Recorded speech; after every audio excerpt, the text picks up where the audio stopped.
Hello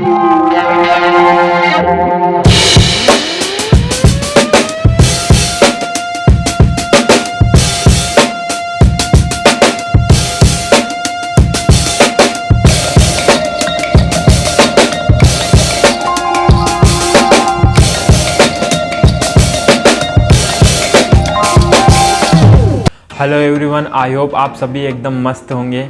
so welcome है आपका एक और नई जीत की कहानी में। वीडियो स्टार्ट करने से पहले मैं आपको कुछ कहना चाहता हूँ। आप सभी का बहुत ज़्यादा प्यार मिल रहा है, तो ऐसा ही प्यार आप देते रहें और इस वीडियो को भी हमेशा की तरह लाइक करें, शेयर करें अपने दोस्तों में और सब्सक्राइब कर दें जल्दी से जिन्होंने सब्सक्राइब नहीं किया है। और जल्दी से 1000 सब्सक्राइबर का हमारा माइलस्टोन है वो पूरा कर दीजिए। चलिए स्टार्ट करते हैं इस वीडियो को।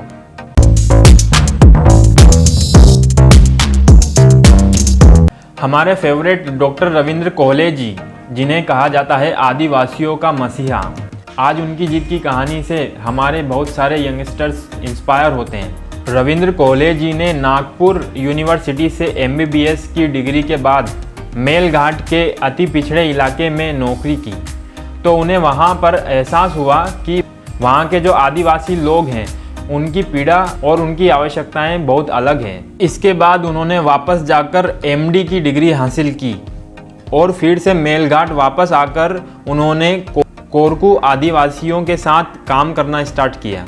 वे शुरू से ही विनोबा भावे के कार्यों और विचारों से प्रभावित थे। डॉक्टर रविंद्र जी ने मध्य प्रदेश, गुजरात और महाराष्ट्र के कई जिलों का दौरा किया। फिर उन्होंने पाया कि महाराष्ट्र का गढ़चिरौली इलाका नक्सलवाद, गरीबी और बीमारी से जूझ रहा है। तब उन्होंने मेलघाट को ही अपना स्थायी ठिकाना बनाने का फैसला किया। उनकी मां ने नक्सलवाद के खतरे को देखते हुए उन्हें मनाने की बहुत कोशिश की, लेकिन रविंद्र कोहले जी ठान चुके थे कि उन्हें इन आदिवासियों के बीच ही काम करना है। उनका पहनावा और हुलिया देखकर कोई भी नहीं कह सकता कि वहाँ एक MD डॉक्टर हैं। अपने पुराने दिनों को याद करते हुए डॉक्टर रविंद्र जी कहते हैं, उन दिनों इन इलाकों में सिर्फ 2 स्वास्थ्य केंद्र थे। मुझे अपनी क्लिनिक तक पहुँचने के लिए धारनी से बेड़ागढ़ तक 40 किलोमीटर पैदल चलना पड़ता था। मुझे इन जंगलों में रोजाना कम से कम एक शेर तो दिखाई जरूर दे जाता था। टाइगर रिजर्व इलाका होने की वजह से यहाँ पर कोई भी इंफ्रास्ट्रक्चर नहीं बनाया गया है। अलबत्ता केंद्र और राज्य से बाघ संरक्षण के नाम पर पैसा बहुत आ रहा है।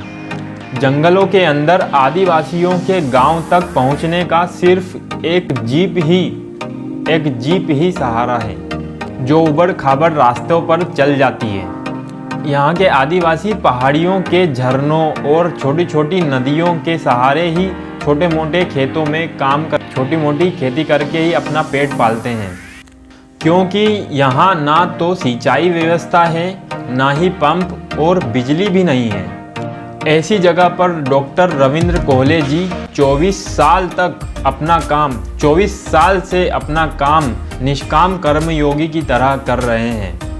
पहली बार जब भी कोई रोगी आता है उनके पास, तो उससे वे सिर्फ 2 रुपए लेते हैं और अगली बार दोबारा वहाँ चेकअप के लिए आता है तब 1 रुपया। इतने साल बाद भी इलाके में थोड़ी बहुत तरक्की हुई, लेकिन उनकी फीस ओनली 2 रुपए ही है। आज कई डॉक्टर्स लोग अपनी तनख्वाह बढ़ाने के लिए मांग करते हैं। कई राज्यों में डॉक्टर्स हड़ताल करते हैं।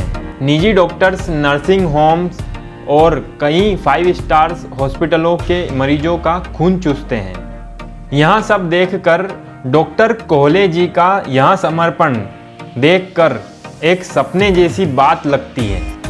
आज के गंदगी भरे समाज और पैसे के भूखे भेड़िए महानगर की चकाचौंध में कुत्ते के बिस्किट्स पर महीने के हजारों रुपये खर्च करने वाले लोग और हर साल कार और हर महीने मोबाइल बदलने, घृणा और जलन के ये धन संपत्ति के लोग, इनके चारों ओर फैले ये समाज के बीच डॉक्टर कोहले जैसे लोग ही ईमानदार और कर्तव्यनिष्ठ व्यक्तियों के मन में आशा और विश्वास का संचार करते हैं कि मानवता आज भी जिंदा है और हमें संबल मिलता है कि बुराइयां कितनी भी हो, हमें उनसे लड़ते रहना है।